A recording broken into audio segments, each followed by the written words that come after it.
Libercast presenta una producción de Libertópolis, donde nuestra misión es promover un mundo de personas libres y responsables en búsqueda de su felicidad.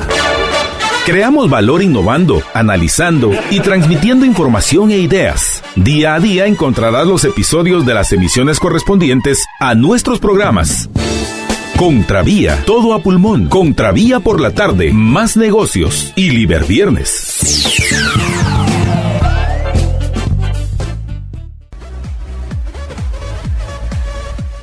Muy buenas tardes, es un gusto estar con todos ustedes nuevamente y gracias por estar con nosotros. Y hoy tengo la visita del juez Ricardo Rojas, con quien hemos hablado temas muy interesantes, y hoy le propuse un tema que afortunadamente aceptó. Así que muchas gracias por haber aceptado la invitación y bienvenido. Un gusto, como siempre, estar aquí y charlar de estos temas que son tan interesantes, ¿no?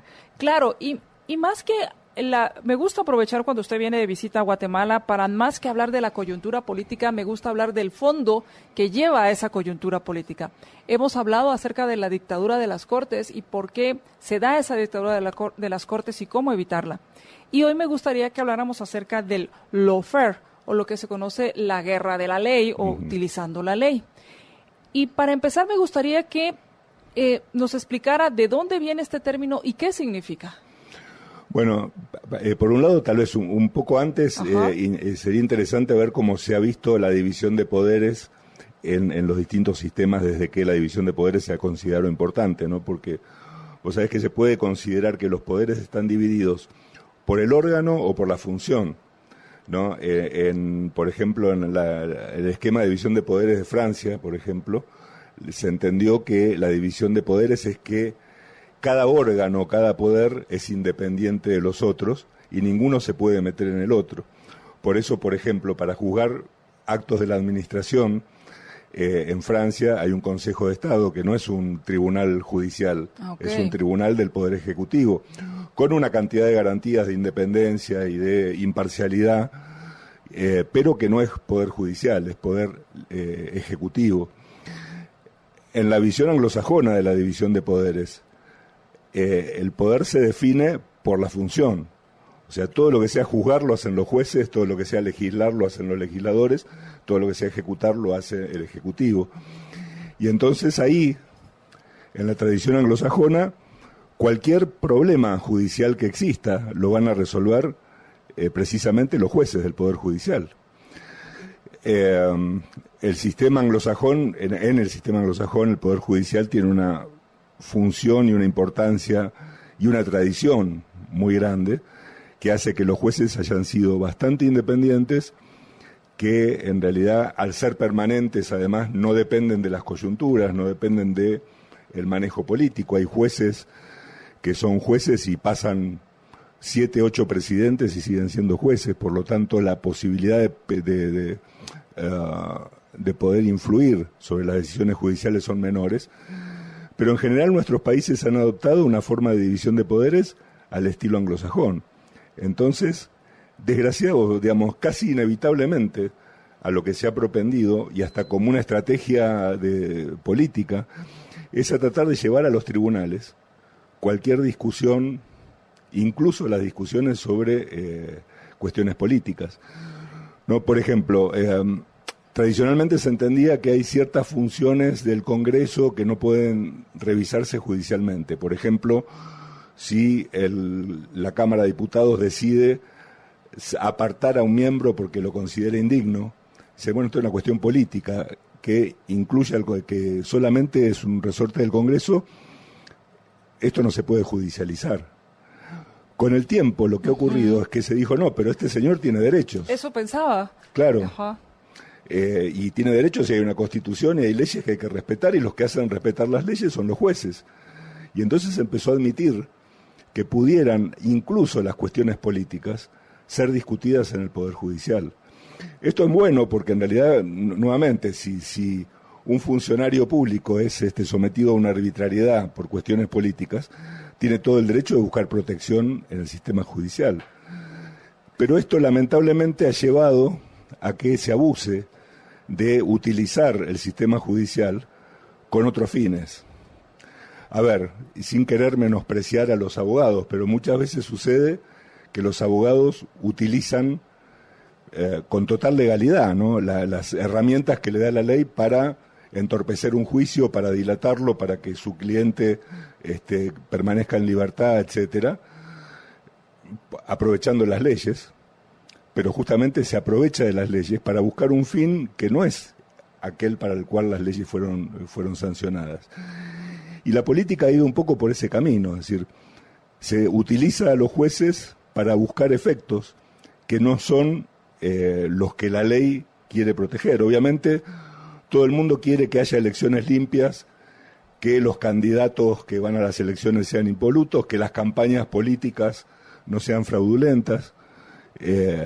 Ahora, cuando se utiliza el sistema judicial para entorpecer eso con denuncias que lo único que hacen es, o que a lo que apuntan es a de alguna manera ensuciar un candidato o entorpecer una candidatura o lo que fuere, ya deja de ser una herramienta lícita para convertirse en un instrumento más en una guerra que es bastante sucia. Y desgraciadamente en toda América Latina está pasando eso.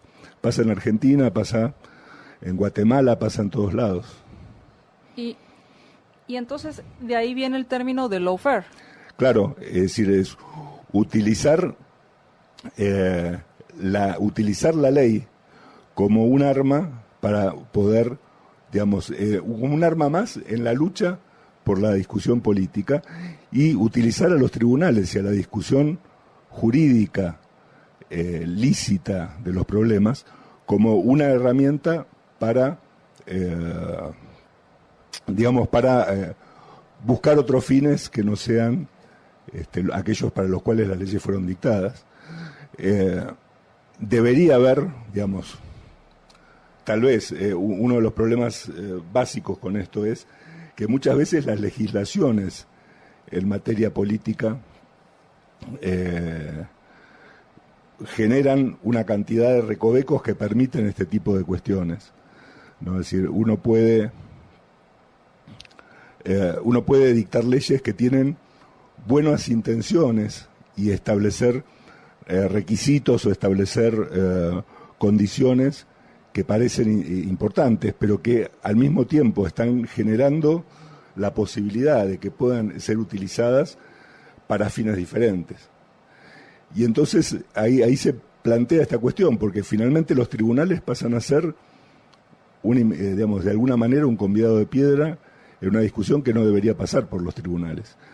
O sea, si la legislación, por ejemplo, en materia de quién puede ser candidato y quién no puede ser candidato, fuera absolutamente clara, posiblemente habría menos posibilidades de discutir las candidaturas en la justicia.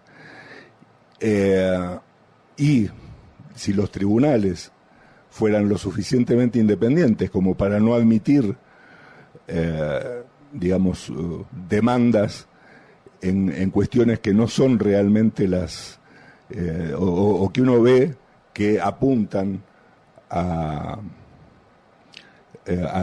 discutir, digamos, con otros fines y no los que tienen que ver con la interpretación de la ley, este tipo de cuestiones sería menos frecuente de lo que es.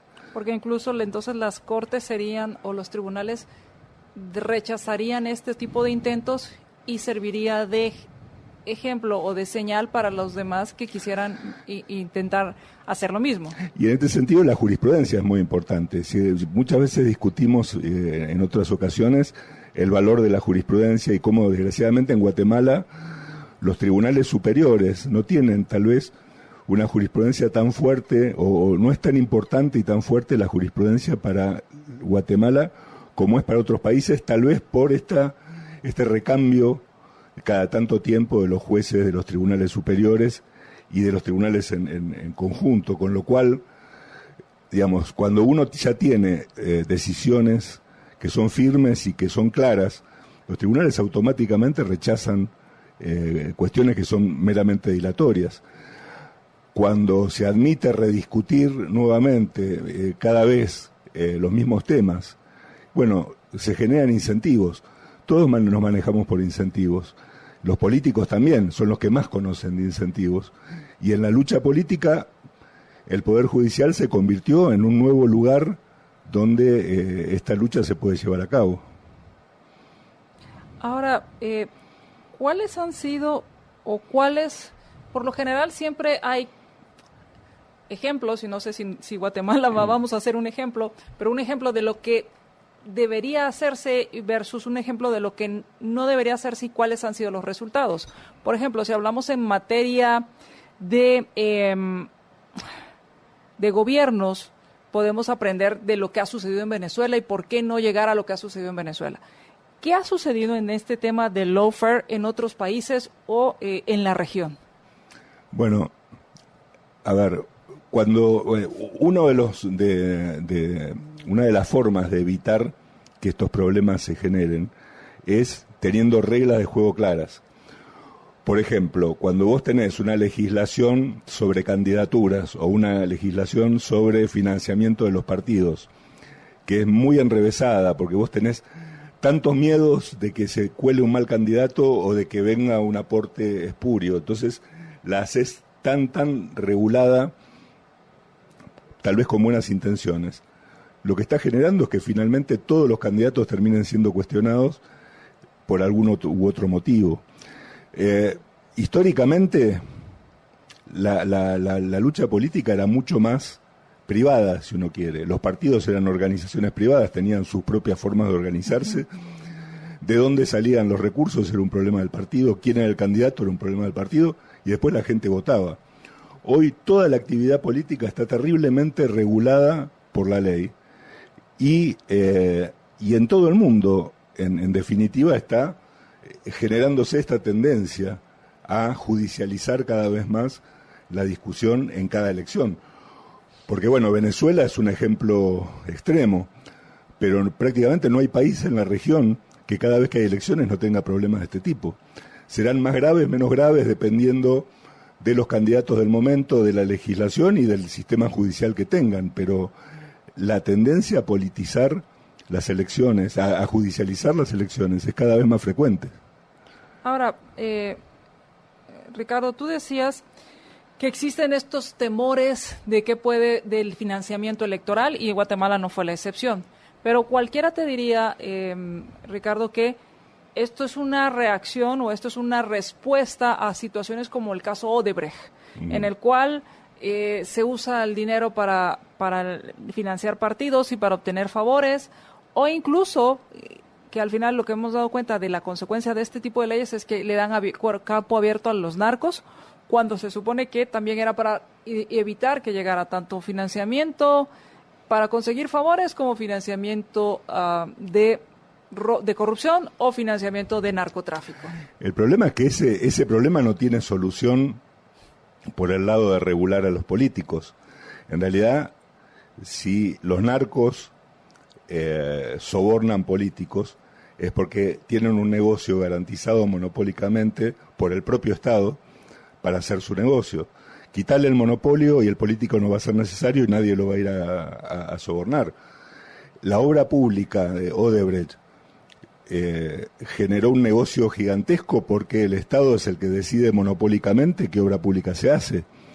Entonces, finalmente, el origen de esos problemas es el poder monopólico del Estado y no tanto cómo controlar al funcionario que va a ejercer la función. Digo, si en América Latina no hubiera monopolio de la obra pública, Odebrecht no habría a quién ir a sobornar, porque nadie tendría el poder de darle eso. Entonces, lo que estamos buscando y vemos que está fallando es seguir dándole un poder cada vez más grande y monopólico a los funcionarios del gobierno y a su vez creándole formas de controlarlo. Y eso ya hemos visto que falló. En todos los órdenes en que se quiso hacer ya falló.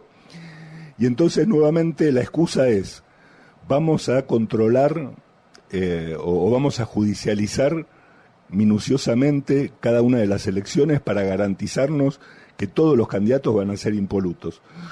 Mientras la corrupción siga siendo un negocio gigantesco que mueva miles de millones de dólares, los candidatos van a seguir siendo corruptos, porque de ese modo no lo vas a resolver.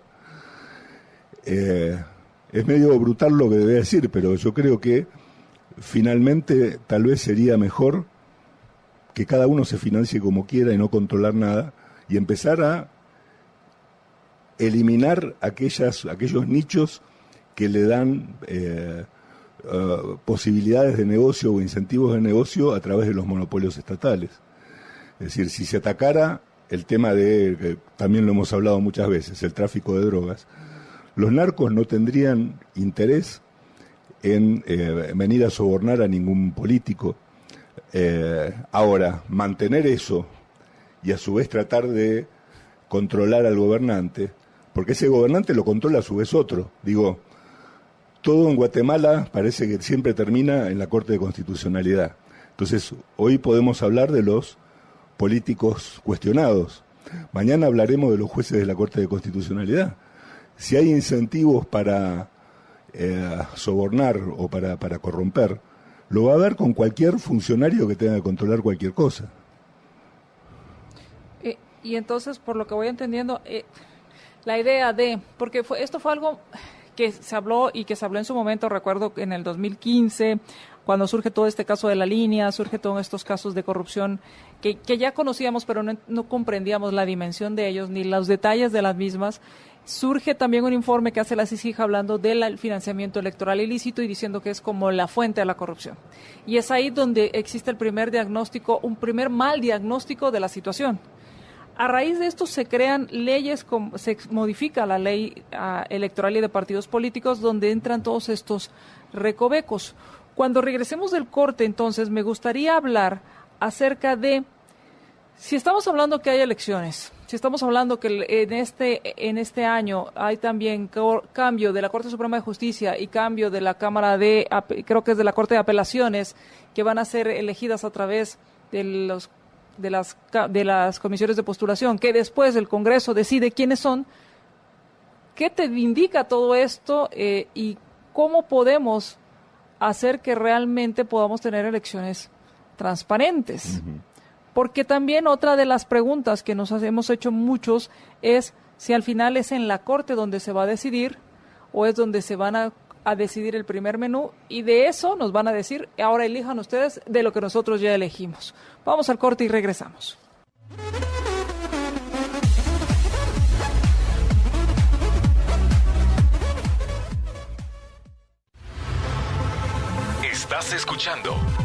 Estás escuchando Libertópolis.com para el mundo.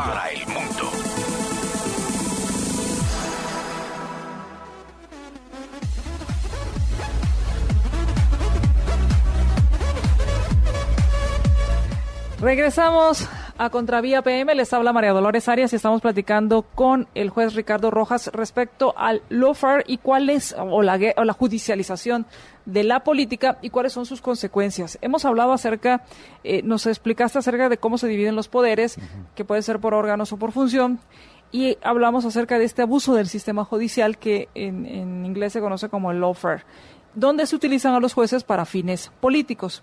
Y entonces te preguntaba, ¿cómo obtener elecciones limpias cuando hay una reforma a la ley electoral y de partidos políticos del 2016 que hace muchos cambios, todos, la mayoría, podría decir que casi que todos, muy negativos, dentro de ellos está lo del financiamiento electoral ilícito? Por otro lado, tenemos cambio de magistrados de la Corte Suprema de Justicia para octubre en el año de elecciones. ¿Cómo tener unas elecciones limpias teniendo una Corte Suprema de Justicia que va a decidir ciertos temas que después llegan a la Corte de Constitucionalidad, pero que decide temas que están involucrados, personas que van a elección popular, pero que en octubre van a ser está en juego si se quieren reelegir o no, supuesto? Bueno, esa es otra complicación, porque fíjate que los jueces que van a ser elegidos están eligiendo, están sometidos a un proceso donde los políticos tienen que decidir si van a ser jueces o no, y a su vez ellos tienen las causas donde algunos de esos políticos podrán ser candidatos o no de acuerdo con lo que ellos decidan. ¿Cómo, Ricardo, si alguien te dijera, bueno, pero es que esos son pesos y contrapesos, uno tiene el poder aquí, otro tiene el poder allá, y eso representa los pesos y contrapesos, ¿eso es correcto? Es que sí, bueno, esa es la gran discusión, que uno lo que se debería preguntar, digamos, yo me lo pregunto, es si no estamos necesitando dar un salto y lo que nos sirvió desde el siglo XVIII para acá, como gobierno limitado, con división de poderes y todo lo demás, no tendría que estar pensando en cambiar hacia otro lado, porque, digamos, cómo establecer un sistema de pesos y contrapesos es muy complejo, porque en teoría vos podés elaborar bastantes cuestiones, pero después cuando lo llevas a la práctica, cada país es diferente y los poderes y las relaciones de poder dentro de cada país son distintas y las tradiciones de poder en cada país son distintas y los poderes extraños como el narcotráfico u otros o la corrupción también pegan de diferente manera en cada país y realmente se hace muy difícil. Vos fijate que, por ejemplo, históricamente se decía que los funcionarios corruptos, los funcionarios eran corrompidos. Entonces yo quiero un presidente honesto que no lo puedan ir a corromper las mafias o los narcos. Después, de pronto, tuvimos casos como el de Argentina, donde el propio presidente es el que arma el negocio, ¿no? Es decir, Cristina Kirchner. Ellos armaron un negocio para quedarse con parte del dinero del Estado, creando empresas que eran operativas para ellos. Las formas de criminalidad política se van ayornando permanentemente y yo soy bastante pesimista en que puedan haber medidas efectivas para evitar estas cuestiones.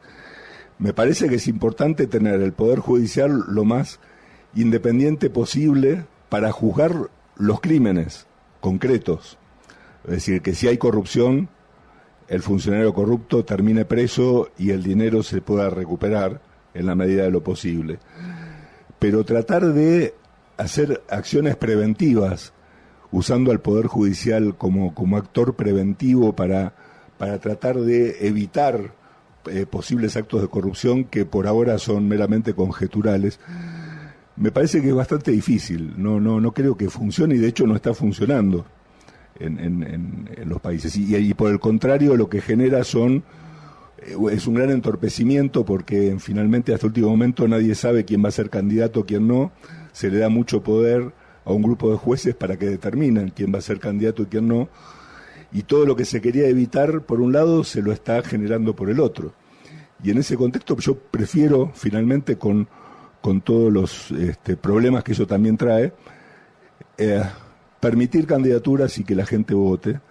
Y obviamente cuando se detecten crímenes comunes cometidos por esos funcionarios o a partir de sus acciones, juzgarlos y ser lo más duro posible. Pero si no, lo que vos estás llegando a unas elecciones donde todos los candidatos son sospechados. O sea, todavía nadie votó y ya todos son sospechosos de haber hecho algo malo.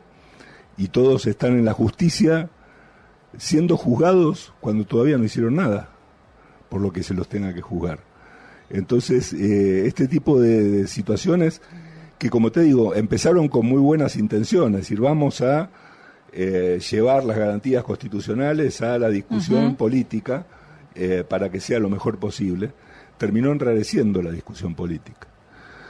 Y en la medida en que el Estado tenga el poder que tiene, el uso de estas herramientas, como ser el uso del Poder Judicial para causar estos efectos, se va a seguir utilizando, porque en realidad es parte, digamos, hay demasiado en juego.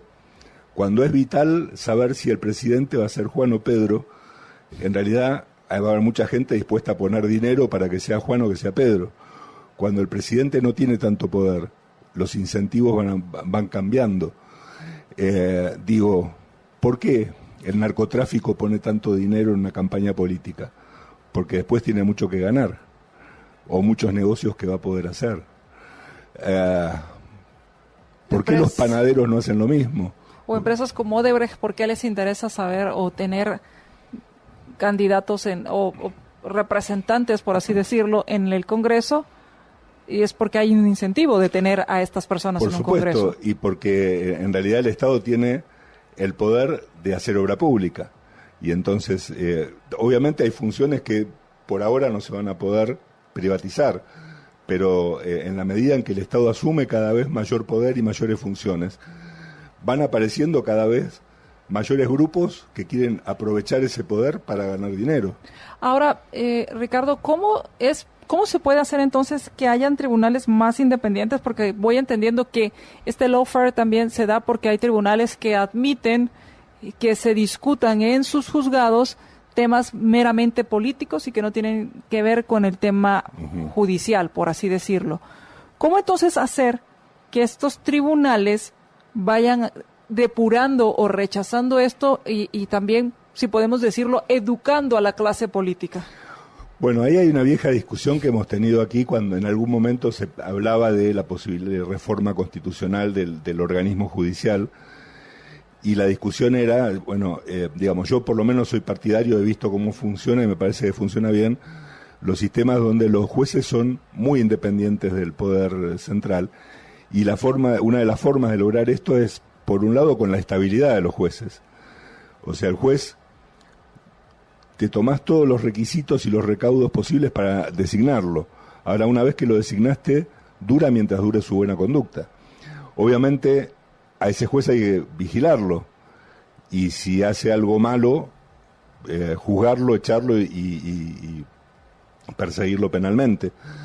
Pero el hecho de que los jueces sepan que cada 5 años tienen que revalidar su cargo, o que van a estar por 5 años y después se van a ir a la profesión o alguna otra tarea, en realidad los incentivos nuevamente para hacer las cosas correctamente van decayendo.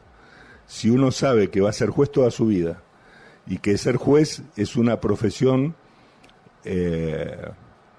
digna y reconocida, ¿no? Yo recuerdo cuando vine a vivir aquí hace unos años, en el primer día de curso con los chicos de la facultad en la Universidad Francisco Marroquín, les pregunté quién de ustedes quiere ser juez, y me miraron como diciendo, ¿por qué me decís eso? No, si yo en realidad quiero ser abogado, quiero ganar plata. Jueces son los que no tienen otra cosa de que vivir. En realidad vas a Estados Unidos y ser juez es una de las cosas más prestigiosas que podrían haber. Alguna vez se discutió entre jueces franceses y americanos qué era lo mejor para lograr la mayor independencia del Poder Judicial, si el prestigio o el dinero o el salario. Y los jueces americanos hablaban del prestigio. Es decir, muchos jueces en Estados Unidos, al asumir su cargo de juez, pierden dinero. O sea, ganaban mucho dinero siendo abogados y deciden perder dinero por el prestigio que significa para ellos terminar su carrera de abogado siendo juez. En Guatemala, por ejemplo, uno es juez como para iniciar una carrera, muy joven. No, a mí me sorprende que los jueces son muy jóvenes aquí, en general, los de la primera instancia. Y luego ya buscan otros horizontes. Yo este año cumplí 46 años en el Poder Judicial. Salvo el pequeño tiempo que estuve aquí, estuve 46 años en el Poder Judicial. Y en realidad uno lo toma como carrera de vida. Y cuando esto es tu carrera y tu forma de vida, sos mucho más independiente para tomar decisiones. Los candidatos pasan, los jueces quedan. Que esa es una de lo que se debería buscar. Ahora, uno, cuando piensa en esto y piensa en la parte vitalicia, muchos se horrorizan o se asustan pensando en que quienes están ahora se quedarían vitaliciamente. ¿Cómo se depura esto o cómo sería la forma de llegar? Porque la forma en que han llegado, pues se ha llegado cualquier tipo de jueces, tanto buenos, regulares y muy malos. Y pensar que van a quedar vitalicios asusta a cualquiera. ¿Sería una forma diferente de llegar? ¿Y cómo se depura en el tiempo estos malos jueces? Bueno, a ver, primero vos tenés que generar las condiciones para que los buenos quieran ser jueces. Porque si vos solamente decís van a ser vitalicios, pero van a cobrar mal dinero, nadie los va a respetar, van a trabajar en condiciones infrahumanas, nadie va a querer ser juez salvo que quiera ser corrupto. Entonces, el hecho de que los jueces sean vitalicios debería ir acompañado de otras cosas, o sea, jerarquizar la función de juez para que los buenos abogados quieran ser jueces. O sea, lo que vos necesitas es que el día que se abre, que quede una vacante en un juzgado porque se murió un juez, vengan realmente los mejores abogados para competir por ese cargo. El día que vos tenés eso, ya podrás depurarlo mejor, por una parte. Y por otra parte, obviamente, sobre los jueces debe haber una lupa digamos, de permanente observación sobre su conducta. Y obviamente, bajo cualquier sospecha de corrupción, de prevaricato, de lo que fuere, tiene que ser investigado de inmediato. Si vos combinás esas dos cosas, empezarías a tener las condiciones para mejorar el Poder Judicial. Y entonces vos tendrías un grupo de personas que además estarían por afuera de la administración política. O sea, que no son personas que están peleando por candidaturas y que les da lo mismo si el presidente próximo es fulano o mengano, porque ellos van a seguir siendo jueces y van a seguir haciendo su trabajo. Esa es la gran idea del Poder Judicial. Claro, después, cuando vos lo analizás desde la perspectiva de cómo funciona el Poder Judicial hoy, decís, no, pero estos tipos encima los voy a hacer vitalicios, es una locura. El tema es que lo que hay que cambiar es todo, no solamente eso. Tenés que jerarquizar la función, cambiar los procedimientos, digamos, cambiar las formas de control. Y cuando vos hiciste todo eso, probablemente empieces a tener cada vez mejores jueces. Y esos jueces, como te digo, no van a tener ninguna, digamos, van a tener cada vez menos interés en saber quién es el presidente o quiénes son los políticos. Su cargo no va a depender de ellos.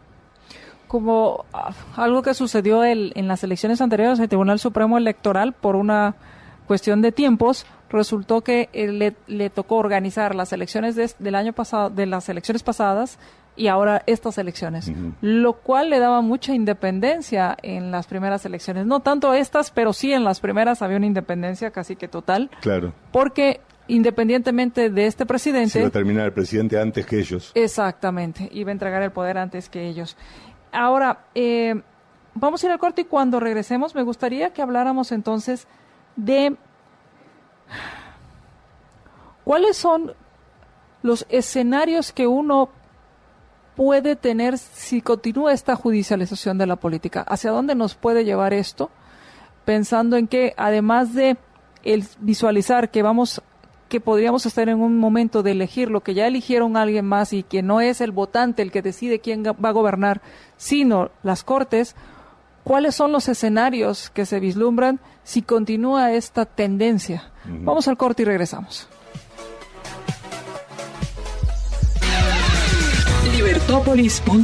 Libertópolis.com. Ideas con valor.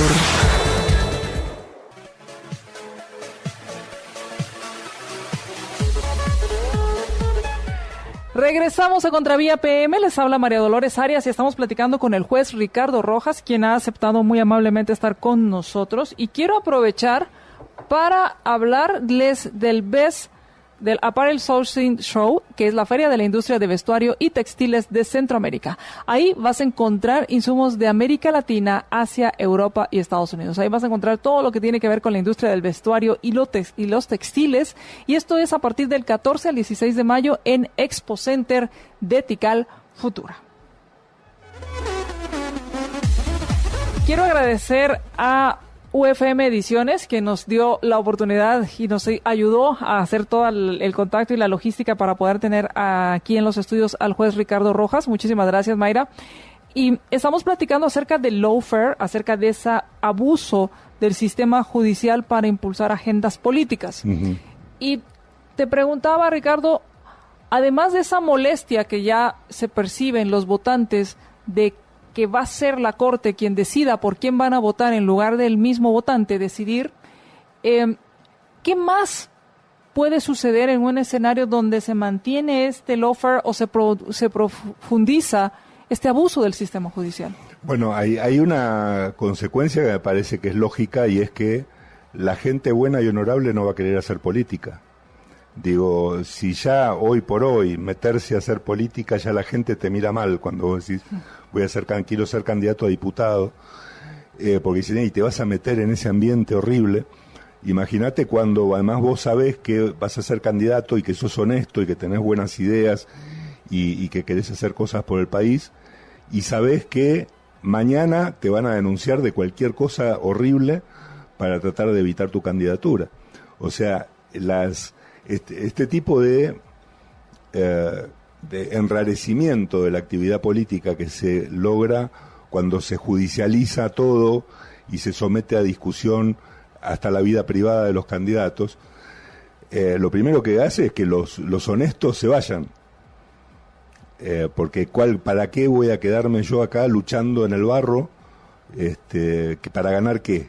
Y bueno, tal vez alguien dirá, bueno, porque una vez que me nombren podré meterme en el sistema de la corrupción.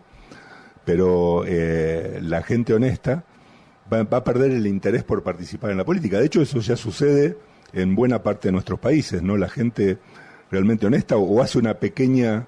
Hay varios grandes personas en Argentina que han hecho su pequeña experiencia de ser candidatos a diputados, incluso diputados por un periodo, y se han ido espantados, porque es un ambiente que no es tolerable para una persona común. Ahora, sumale a eso que todo lo que hagas va a ser discutido en los tribunales permanentemente y que te van a acusar todo el tiempo de 1000 cosas horribles y vas a tener que estar ventilando en los tribunales toda tu vida y no trabajando en lo que vos querías hacer, que era trabajar en buenos proyectos para Guatemala. La buena gente se va, la gente se descorazona con la política como forma de solución. Y curiosamente es lo contrario de lo que se pensaba originalmente, ¿no? Es decir, decían, bueno, con el control de los jueces esto va a ser mejor. Y lo que finalmente se logra es que la intromisión de los jueces en esto termine siendo perjudicial. Esta historia empezó, e incluso empezó en Estados Unidos, con el llamado activismo judicial, ¿no? Es decir, la idea de que los jueces no solo resuelven con lo que dice la ley, sino que hasta pueden hacer política a través de sus fallos y entonces tratar de cambiar ciertas leyes que son malas a través de sus sentencias. Y esa politización empezó en la izquierda en Estados Unidos y curiosamente después se volcó a la derecha conservadora, pero siempre estuvo presente este peligro de judicialización que Randy Barnett le había acuñado un nombre muy bueno que era pragmativism, es decir, una mezcla de pragmatismo y activismo. Es decir, yo soy activista en los temas que me conviene y en los que no me conviene no. Y esto ha sido muy criticado en Estados Unidos, pero que en realidad se hacía cuando los jueces se meten a hacer política a través de sus sentencias. A nosotros nos está pasando algo mucho más grave, que es que digamos, la decisión política y la designación política se está judicializando. Ojo que a los americanos también les pasó, no olvidemos que un presidente de Estados Unidos fue elegido por su hermano prácticamente, ¿no? George Bush terminó ganando los electores de Florida por una decisión política. Y de modo que hay señales de alarma sobre la intromisión que puede haber en estos casos y yo creo que en realidad a lo que apunta, volviendo a tu pregunta, es justamente a generar mayor desaliento, a generar menos interés en participar y justamente que la gente esté cada vez más desilusionada con la actividad política. Lo cual pareciera una espiral hacia el fondo. ¿Cómo entonces, juez, entendiendo esta judicialización de la política, qué puede hacer? Porque pensaba por un lado, si los jueces lo que hacen es ejecutar la ley, ¿sería también exigir que los legisladores hagan mejores leyes? Sí, y lo primero que habría que exigir es que sancionen leyes en los temas donde tienen que sancionarlas, porque a veces justamente la intromisión judicial viene de la mano de demasiada reglamentación legal. Finalmente los jueces aplican las leyes que se sancionan. Si uno regula excesivamente todo, necesariamente todo va a terminar en los tribunales. Entonces, generar mayores ámbitos de libertad donde los jueces terminen siendo árbitros de disputas privadas, pero no de interpretación de leyes que reglamentan cosas todo el tiempo, porque fíjate que nuevamente se dicta una ley, te reglamenta una actividad económica, eso se va a discutir a los tribunales, la decisión de esos jueces tiene un valor, entonces ya los jueces no solo van a resolver la aplicación o no de la ley, sino empiezan a aparecer otro tipo de incentivos. Y inevitablemente, cuanto mayor regulación, mayor judicialización. Y cuanto mayor judicialización que proviene de ese origen, mayores posibilidades o de arbitrariedad o de prevaricato o de corrupción. Pero entonces, por lo que voy entendiendo, Ricardo, estamos yendo a cosas muy de fondo en cuanto a, estamos hablando de la mentalidad y misma del propio elector, porque muchas veces hemos escuchado y se habla primero hay dos temas. El primero es, hay que hacer una ley para que haya orden. El punto número 1. 2, que lo hemos visto en muchos medios, es el legislativo está estancado porque solo ha emitido 2 decretos en 3 meses o en 4 meses. Es ir cambiando esa mentalidad entonces, porque dijiste algo que me llamó mucho la atención. Bueno, de todo lo que has dicho, me quedo con esto último para recalcarlo y hablar sobre esto, es a mayor regulación, mayor judicialización. Entonces, cada vez que decimos que el gobierno debería hacer una ley para que haya mayor orden o mayor control, lo que estamos diciendo es que va a haber cada vez que esto se va a discutir en los juzgados, claro, forzosamente. Seguro.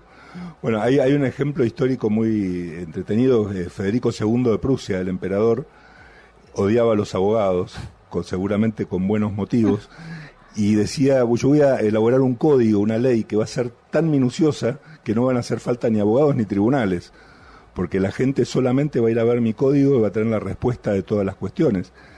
Y encargó el famoso Código de Prusia, el Código Civil, que era tan reglamentado y tan minucioso que obviamente hizo necesarios mucho más tribunales y mucho más abogados, porque todo se terminaba discutiendo ahí, la interpretación de cada artículo. Cuanto más extensa es una ley, mayores posibilidades de discutirla va a haber.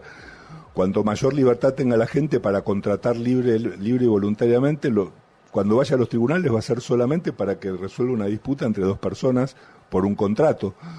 Pero la aplicación o interpretación de una ley tiene efectos respecto de miles y miles de personas. Lo que un juez resuelve cuando interpreta la ley que dice esto no se puede hacer o esto se puede hacer. Y eso es un poder demasiado grande. Entonces, la reglamentación le confiere a los jueces un poder que hasta ahora no tenía. El poder de decidir si tal regulación se va a aplicar o no. Y en la medida en que los jueces sean más activistas, esto es, que se consideren más aptos para discutir el contenido de las leyes, por motivos de política económica, están empezando a tener un poder que no es el que la idea de división de poderes en cualquiera de sus formas ha tenido a lo largo de la historia. Y como vos decís, es un cambio que tiene muchas aristas, ¿no? Si donde vos tocas acá y sale pus por acá. Es mucho lo que hay que cambiar. Y no es casual, y eso no es solo en Guatemala, es en América Latina toda. Ahora, entonces tendríamos que, como votantes, pensar en estos legisladores que están ofreciendo deslegislar o que están ofreciendo quitar todas estas trabas o quitarle que no creo que lo digan, pero quitarle este poder al burócrata.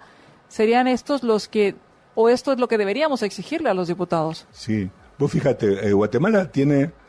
La Constitución de Guatemala 2 cuestiones que evitan que estén todavía peor. Que una es que los presidentes no pueden ser reelectos. Agregale a todo lo que estamos hablando que encima el presidente pudiera pelear por su reelección. Es decir, sería una disputa permanente, 4 años solamente peleando para poder ser elegido por otros 4 años y al cabo de los 8 peleando para ver si puede modificar la Constitución para seguir quedándose. Eso ha pasado en toda América Latina. Claro, y se intensificaría entonces este abuso del sistema judicial. Claro, ustedes tienen la suerte de que cada 4 años el presidente, el que le toque, sabe que en 4 años se tiene que ir. Y por lo tanto se dedicará a los 4 años a hacer lo que quiera hacer, pero sabe que no tiene más horizonte que ese. Haría aquí un paréntesis, y después me cuentas cuál es el otro tema que hablabas de la Constitución, pero haría aquí un paréntesis, porque si por un lado me estás diciendo que los jueces deben ser vitalicios, el presidente no, ¿cuál es la diferencia básica que debemos entender para por qué sí un juez debe permanecer y un presidente se tiene que cambiar cada 4 años? Bueno, básicamente porque, a ver, los jueces resuelven cuestiones jurídicas, cuestiones de derecho, y los jueces jamás intervienen en ningún conflicto hasta que el conflicto les es presentado. Okay. Yo estoy sentado en mi oficina esperando que me traigan casos. Yo no puedo inventar casos para meterme a hacer cosas que se me ocurran. Con lo cual, los jueces tienen una función muy específica, muy técnica, si uno quiere, y lo bueno de los jueces permanentes es que ayudan a solidificar una jurisprudencia. Si vos cambiás a todos los jueces de la Corte Suprema de un plumazo y vienen nuevos jueces de la Corte Suprema, estos nuevos jueces van a crear una jurisprudencia nueva y te cambian las reglas de juego y te cambian la interpretación de la ley. Si vos los jueces los cambiás cada vez que se mueren o que se jubilan, los vas cambiando de a uno cada tanto, y entonces generás la posibilidad de que haya una jurisprudencia mucho más estable. Mientras que el presidente es una persona que maneja plata ajena, es decir, el presidente, bien entendido, es un administrador. El Congreso le dicen que puede gastar y él gasta la plata. Eso es todo lo que debería hacer un presidente. Y como esa tarea la puede hacer cualquiera, no hace falta que esté 20 años haciendo lo mismo, es sano que el que maneja la plata sea cambiado cada tanto tiempo, porque si no, él, y sobre todo en nuestros países donde los presidentes han acumulado tanto poder, termina justamente abusando de esto.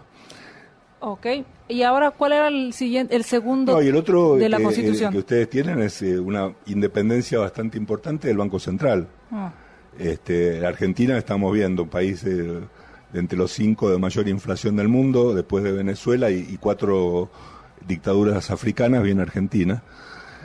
¿Por qué? Porque el Banco Central emite la plata que el presidente necesita. Entonces el presidente gasta, y el Banco Central emite. Yo estoy trabajando en un proyecto de ley para convertir la inflación en un delito. Es decir, lo que yo creo es que hay un tipo penal de falsificación de moneda, que nuestro Código Penal es de 1921, y preveía a la del funcionario del banco privado o del banco estatal que emite más moneda de la permitida. Claro, eso es una época donde había patronoro y el banco emitía billetes, que lo podían hacer los privados y también los bancos estatales.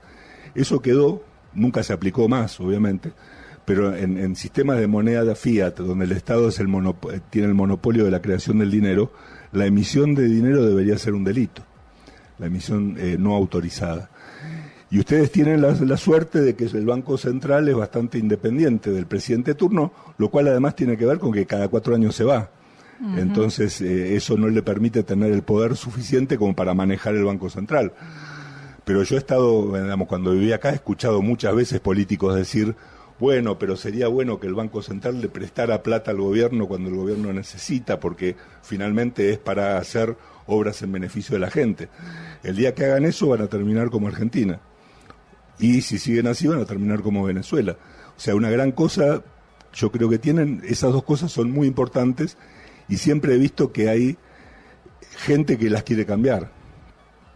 Claro, para poder quitarle esa independencia y poder aumentar el poder. Aumentar el poder, porque ya sería el presidente o el poder político de turno el que le diga al Banco Central cuánto dinero necesita.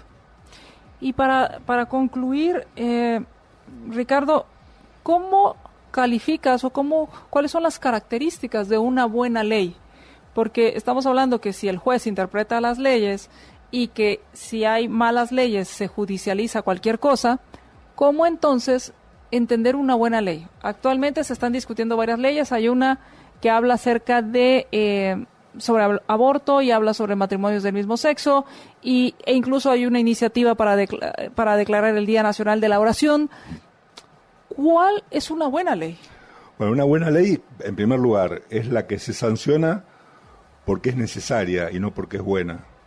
Es decir, el Poder Legislativo no hace beneficencia a través de las leyes. Lo que hace es resolver cuestiones que es necesario que sean resueltas para poner claridad en las relaciones entre las personas, para que la gente pueda ejercer su libertad sabiendo cuáles son las reglas de juego. Una ley son reglas de juego para que jueguen las personas, no para que jueguen los políticos. Entonces, en primer lugar, una buena ley es la ley que se sanciona cuando es inevitable o necesario que se sancione porque las cosas no pueden resolverse de otro modo.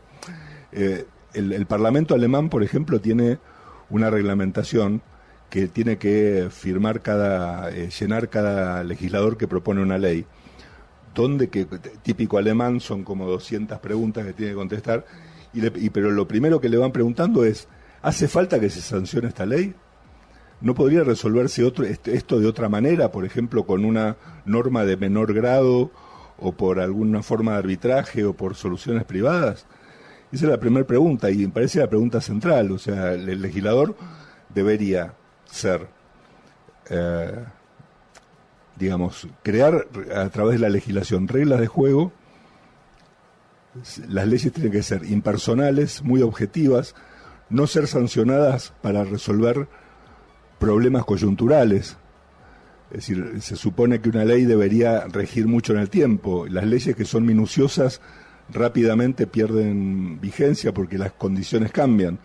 Una buena ley es una ley que hoy se aplica y dentro de 100 años también, porque finalmente le da las reglas de juego para que sea la gente la que actúe y la que tome decisiones. Es decir, todo lo contrario a lo que son nuestras leyes, ¿no? Que tienden a ser minuciosas, a reglamentar cosas de coyuntura, a ser cambiadas permanentemente cada vez que cambian los gobiernos o que cambian las circunstancias. Y en ese contexto se pierde la seguridad jurídica, que es lo que la ley garantiza. O sea, una ley que tiene, si uno va cambiando las leyes cada vez que cambian los problemas, finalmente la ley no sirve para nada. Una ley es un conjunto de principios que pueden hacer frente a cualquier cambio de problemas, porque las reglas permanecen alterables. Justamente para lo que sirve es para que la gente pueda adecuar su conducta a los nuevos problemas o a las nuevas situaciones. No es la ley la que tiene que adecuarse, porque si no, finalmente, si vamos a cambiar la ley cada vez que cambian las condiciones, ¿cuál es el valor que la ley tiene? La vamos a estar cambiando y, o sea, no hay posibilidades de seguridad jurídica en ese contexto. Lo cual es otro tema que valdría la pena más adelante en tu próxima visita platicar acerca de la certeza jurídica, que es parte de lo que, al menos en lo personal, consideraba que lo que hemos vivido todos los ciudadanos, ahora lo están viviendo los políticos. Claro. Que no tienen esa certeza de si están compitiendo o no. Claro. En carne propia están viviendo las consecuencias de lo que normalmente son sus propias decisiones, que generan inseguridad jurídica.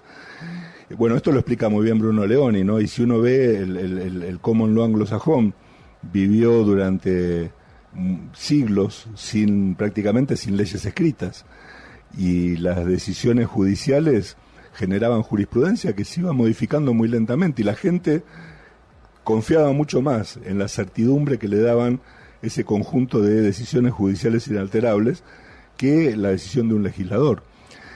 La Constitución argentina original preveía 5 meses al año de sesiones del Congreso, y pensaba que 5 meses eran plazo más que suficiente para sancionar la ley de presupuesto y las 4 o 5 leyes más que tenía que sancionar. No estaba para otra cosa el Congreso que para ese pequeño puñado de leyes y para ejercer otras cuestiones políticas que son importantes, como echar a un juez corrupto, por ejemplo, o nombrar buenos jueces. Pues muchas gracias, Ricardo, por habernos acompañado. Muchas gracias a todos ustedes. Gracias por haber compartido nuestra transmisión. Por favor, siga compartiéndola. Recuerde que transmitimos a través de nuestros diferentes canales y comparta para que cada vez más entendamos por qué se está judicializando la política, por qué debemos tener cuidado o empezar a replantearnos cada vez que decimos que debería haber una ley o que el gobierno que el legislativo está paralizado porque no ha emitido más leyes. Así que espero que hayan aprendido tanto como yo esta tarde. Que tengan una excelente tarde. Vamos a nuestro siguiente programa en Más Negocios. Libercast presentó Una producción de Libertópolis. Recuerden que si quieren conocer más de nuestros programas, seguirnos en las diferentes redes sociales, o si quieren ver nuestros programas y conocer a nuestros conductores e invitados, pueden ingresar en www.libertopolis.com. Recuerda suscribirte y dejarnos 5 estrellas para que continuemos trabajando en producir más podcasts de tu interés. Libertópolis, ideas con valor.